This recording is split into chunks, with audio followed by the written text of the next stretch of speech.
If you want to identify limiting beliefs, the meta-model is your scalpel. You can use it to cut through vague or limiting language, to uncover the root belief. You can ask questions like, how do you know that?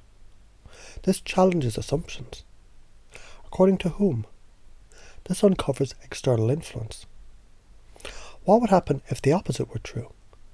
This opens up possibilities. Always? Never?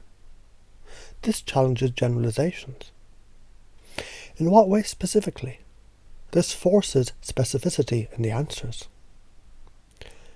If the limiting belief was, I had to grow up too fast, suppress my emotions, always be tough, or else I'd be teased, we can break it down. How do you know expressing emotions makes you weak? Who told you being teased is the end of the world? What if being real makes you more powerful than pretending? We can transform these with sleight of mouth and reframing. You could use a cause and effect reframe. Isn't it interesting? The more you tried to be tough, the more you felt out of control. And isn't it fascinating that suppressing emotions didn't stop the fear, but fed it instead?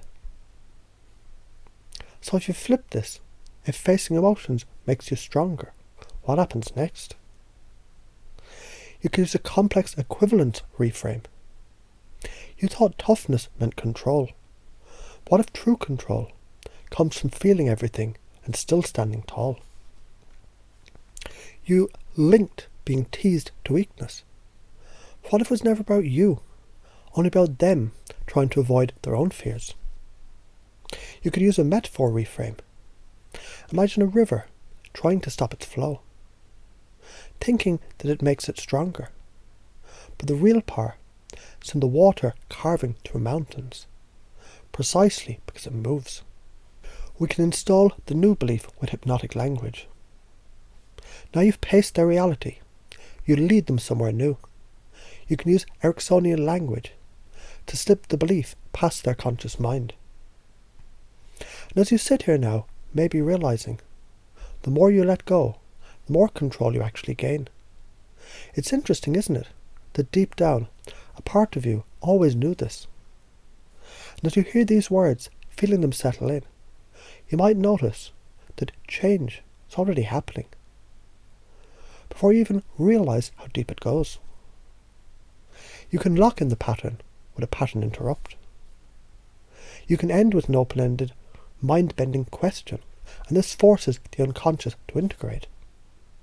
And as you think about this now or later, maybe you'll wonder how soon you'll begin to notice just how much lighter you already feel, isn't it? The key to mastery is repetition. The more you test this, the more powerful you become. The more you use it, the more natural it feels. And the more natural it feels, the more effortless your influence becomes. So what happens when you stop resisting and step into the flow of your own power?